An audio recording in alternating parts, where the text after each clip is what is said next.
Good morning. Magandang umaga po sa ating lahat. Yan. Day 99 tayo ng ating daily devotion. 2 Samuel po, chapter 15. So dahil April 9 ngayon, ay sineselebrate, no? Sa Pilipinas ang araw ng kagitingan. Ito yung pag-alaala doon sa 1942 fall of Bataan during the World War II. At ito po ay in-honor natin yung katapangan at mga sakripisyo ng mga Pilipino at mga Amerikanong sundalo noon nga noong panahon ng gera 1942. At dahil dito, ito yung naging inspirasyon ko para tignan dito sa 2 Samuel 15 yung isang tao na pwede natin sabihin isa sa mga dahilan bakit nagtagumpay si David sa kanyang pag-alis pansamantala sa Israel dahil sa kagagawa ng kanyang anak na si Absalom. So, ang ating pag-usapan ngayon natin dito is si Itay. At ang ating title ay From Outsider to Insider in God's Mission. 2 Samuel 15 po, verses 15 to 23. Doon po tayo mag-focus. At kung may mga Bible kayo, ating pambuksan at basahin natin 17 verses 17 to 23 ng 2 Samuel 15. Ang sabi po roon, lumakad na si David at ang mga tauhan niya at tuminto sila sa tapat ng kahuli-huli ang bahay ng lungsod. Okay, bago sila lumabas sa city gate, siguro ginawa ni David ay sinilip muna yung buong bayan ng Jerusalem at nagmuni-muni. Verse 18. At pinauna ni David ang lahat ng tauhan niya, pati na ang lahat ng personal niya tagabantay. Meron pala siyang parang PSG. Itong mga tagabantay na ito ay mga taga Kereteo at Peleteo. Sumunod ang 600 tao na galing sa Gat at sumama kay David. Ang Gat ay isang bayan sa katabing lugar ng Israel na Palestine. Okay? 19. Sinabi ni David kay Itay na pinuno ng mga taga-Gat, bakit kayo sumasama sa amin? Bumalik kayo sa Jerusalem sa bago ninyong hari na si Absalom. Mga dayuhan lang kayo sa Israel na tumakas mula sa lugar ninyo. 20. Kadarating lang ninyo dito tapos kayo sasama kayo sa amin na hindi nga namin alam kung saan kami pupunta. Bumalik na kayo kasama ng mga kababayan nyo at ipakita sana sa inyo ng Panginoon ang pagmamahal niya at katapatan. Pero sumagot si Itay sa hari kay Haring David, sumusumpa po ako sa Panginoon na buhay at sa inyo, mahal na hari. Sasama po kami sa inyo kahit saan kayo pumunta, kahit nakamatayan pa ang kahihidatnan namin. Sinabi ni David sa kanya, kung ganoon, sige, sumama kayo sa amin. Kaya lumakad si Itay at ang lahat ng tauhan niya, 600, at ang pamilya niya. Now, sino po ba itong si Itay na taga-Gat? Yun nga po, kung inyong natatandaan, si Goliath ay galing din sa bayan ng Gat mula sa bansang Palestine. At kung hindi man kasing laki ni Goliath si Itay, katulad ni Goliath ay isang Palestine, ang mga taga-Israel, taga-Jerusalem ay matagal nang kaaway nito mga taga-Palestine for so many years, no? So many years. At kung dati nga pinangunahan ni David ang kanyang mga tauhan, kanyang mga great armies na maraming napatay na Philistine, even nga si Samson, no, on many occasions, ay doon din naman nagtago si David sa Gat, sa bayan ng Gat ng Palestine, kung saan siya ay tumatakas mula kay Haring Saul. So nakita natin dito kung papaano na ito ngang si Itay na isang foreigner sa Israel ay na-mention din bilang isang taga-Gat na meron siyang 600 katao na kasama na naninirahan na sa loob ng City of Jerusalem. At itong mga taong ito nga na pinangungunahan ni Itay ay nakasama na David for a while nung siya nga ay ando doon sa Gat. At maaring during that period, nung si David ay nasa Philistine territory for a year and 4 months, nagkakilala ng husto itong si Itay at si David. At nakilala niya ang Panginoong Diyos sa pamamagitan ni David. Kaya nga nung si David ay bumalik na sa Israel, ay sumama na to si Itay kasama ang kanyang pamilya, at sila nga ay nag-compose ng 600 na mga taga-Gat, ang parang foreigner dito sa Israel. So sumama si Itay kay David nung sila ay lumisan pansamantala sa Jerusalem para nga sa napipintong kudeta na gagawin ni Absalom dahil sa pagiging mahinang ama o hari ni David, especially nung may nangyari sa kapatid ni Absalom na ginawa ng masama, no, ng kanyang isa pang kapatid na si Amnon. Okay. So, ano ba yung nakikita nating aral dito kay Itay? Bakit ito ang napili ko sa ating pag-uusapan ngayon? Bagamat siya isang foreigner, Philistine sa Israel, ipinakikita dito yung kanyang katapatan kay David, no? Yung tinatawag na loyalty. At ito nga ay na si Absalom ay naghihimagsik laban sa kanyang ama. Dito makikita natin yung tinatawag na covenantal faithfulness, yung pagiging malalim, no, na katapatan sa isang tipan na kung saan ay umahamon sa ating mga mananampalataya na unahin ang layunin ng Diyos kaysa sa tinatawag natin convenience or culture. Kaya nga po, pwede natin sabihin na ang mga aral na makikita natin dito kay Itay ay yung kanyang pagiging tapat sa covenant over convenience, no? Pagiging tapat sa tipan higit sa kaginhawaan. Kasi nga po, ang sabi ni Itay kay David, nung siya pinababalik na sa Jerusalem para hindi na siya madamay sa nangyayaring kaguluhan bilang isang foreigner, ang sinagot ni Itay, "As the Lord lives," sabi niya, "habang nabubuhay ang Panginoon, sasama ko sa inyo, humantong mang ito sa kamatayan." So, pinili niya na maging exile din siya. Of course, pag pinili niya nakasama si David, merong itong danger, no? Merong risk over safety pagdating sa Israel, at lalo malaman ni Absalom. So, dito tinituro sa atin na ang tunay na katapatan ay inuuna ang Diyos bago ang ugnayang pangtao. Okay? True loyalty invokes God before human ties. At yun nga po, tinatanggap anumang outcome, kung death or life na ito, without hesitation. No? Kahit naharap sa kamatayan ang buhay, ay walang pag-aalinlangang sumusunod sa ating Panginoong Diyos.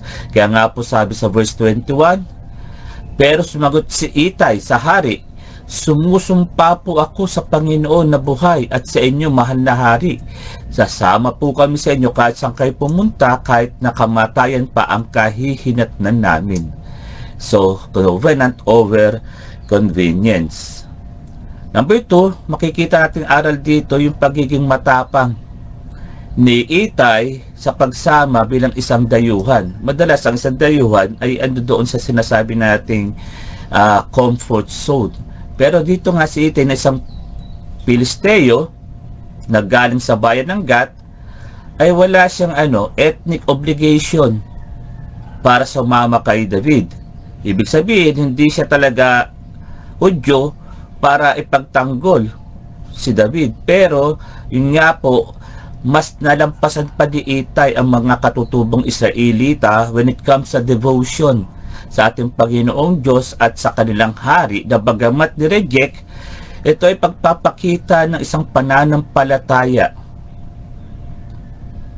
na tinatawid ang lahat ng boundaries. Okay? Hindi siya taga-Israel, siyang foreigner, tinawid niya yung tinatawag natin mga ethnic boundaries or obligation. At dahil nga dito, ang sabi sa Ephesians 2:19, patungkol na sa atin, nasulat ni Paul sa mga believers, that is why you are no longer foreigners and outsiders, but citizens together with God's people and members of God's family. So kung titignan natin, ito ay isang foreshadowing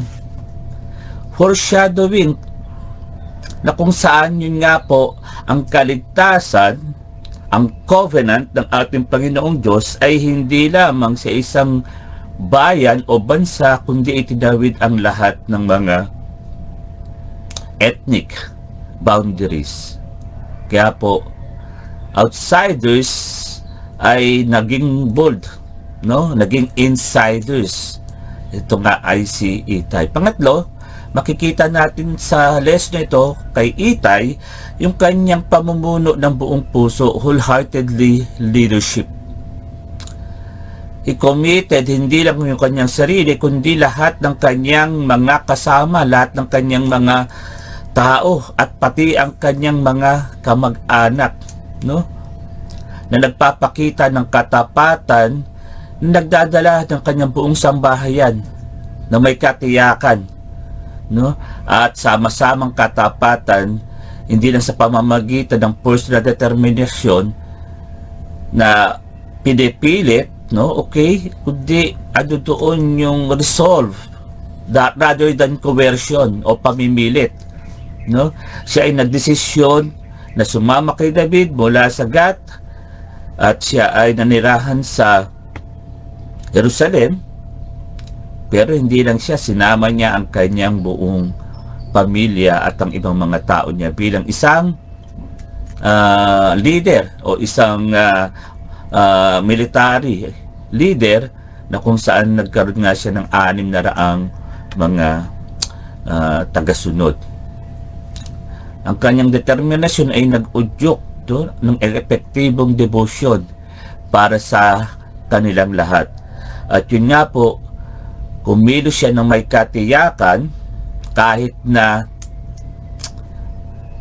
maaring kamatayan o buhay ang maging resulta, at binigyan niya ng prioridad ang banal na layunin kaysa sa pansariling kapakinabangan. Kaya nga po, napakagandang istorya na ito, na hindi lang lagi si David ang nakikita natin dito sa mga kwentong ito mula nung chapter 13 hanggang ngayon chapter 15. Nakikita rin natin dito na may mga taong loyal hindi lang kay David kundi sa ating Panginoon, na bagamat sila ay labas sa mga pangyayari, hindi sila purong taga mga Hudyo, ay nakita natin dito ang mga tinatawag natin mga outsider na naging insider para ang misyon ng Panginoong Diyos ay matupad at mangyari. Kaya nga po, napakapalad natin, ito yung pagpapakita even now sa panahon ngayon na tayong mga hindi Hudyo ay kasama na sa misyon ng Panginoon para tayong lahat ay magkaroon ng tinatawag na kalayaan, na ipahayag ang ating pananampalataya, ipakilala si Kristo, at yun nga po, makita na ang loyalty ay sa Panginoon higit sa ano paman o kung sino paman.